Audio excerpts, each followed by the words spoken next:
Quality কন্ট্রোলে যে টেস্টিংটা হয় ম্যানুফ্যাকচারারের এন্ডে, আমাদের পক্ষে তো কোয়ালিটি চেক করা সম্ভব নয়। তার জন্য যে 300টা ব্র্যান্ডেড প্রোডাক্টের কিউআর কোড দেওয়া হয়েছে, আমরা শুধুমাত্র সেটা স্ক্যান করতে পারি। স্ক্যান করলে তার ইনফরমেশনটা আসবে। এবার সেটা যখন পাচ্ছি না, আমরা তখন সেটাকে সাসপেক্ট করতে পারি। যে ওষুধে রোগ সারার কথা, সেই ওষুধেই লুকিয়ে বিপদ। জীবনদায়ী ওষুধেই প্রাণহানির আশঙ্কা। সম্প্রতি জাল ওষুধের কারবারে ঘুম উড়েছিল সাধারণ মানুষের।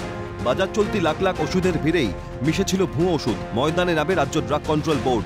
হানা বাগরি মার্কেটের পাইকারি ওষুধের একাধিক স্টোরে, কিন্তু সেখানেই গোলমাল।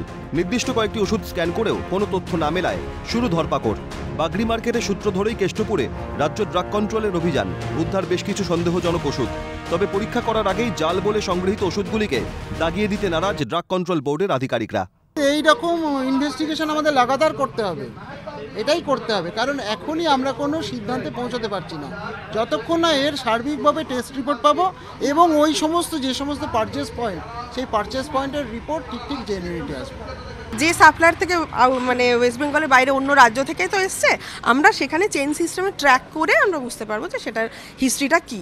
এখনই বলা যাচ্ছে না যে জাল কি জাল না। আমরা বাগরি মার্কেটে যেটা পেয়েছিলাম, স্ক্যানে পাচ্ছিলাম না কিউআর কোডে কিছু, তার সাপ্লায়ার ছিলেন এরা ওটুর খোঁজেই আমরা এসেছিলাম। এবং আধিকারিকরা বলছেন যে এখনো পর্যন্ত এই ডিস্ট্রিবিউটরের কাছে কোনো ভুয়ো ওষুধ রয়েছে কিনা তারা সেই জন্যই খতিয়ে দেখা হচ্ছে। তবে যে সূত্র ধরে তারা এখানে এসেছেন, নিশ্চয়ই তাকেও কিন্তু এরকম ওষুধ দেওয়া হয়েছিল। জানা যায় এদিন কেষ্টপুরের লকদাতার ফার্মাসিউটিক্যালসের পাইকারি ওষুধের স্টোর থেকে তদন্তের খাতিরে প্ল্যান্টোপ্লাজল আর ডক্সিসাইক্লিন গ্রুপের একাধিক নমুনা সংগ্রহ করেছেন আধিকারিকরা। করা হবে পরীক্ষা। পাশাপাশি রাজ্যে ওষুধ আমদানির পথ ধরে নজরদারি পৌঁছবে ভিন রাজ্যেও, এমনটা ইঙ্গিত ড্রাগ কন্ট্রোল বোর্ডের। কিন্তু প্রশ্ন উঠছে, সাম্প্রতিক ধরপাকড়ের পরেও ওষুধে গোঁজামিল থাকে কিভাবে? জাল ওষুধের শেকড়ে পৌঁছতে গিয়ে এবার ভুয়ো ওষুধের নেপথ্যে থাকার কোন কোন ঘটনা প্রকাশ্যে আসে, সেটাই দেখার।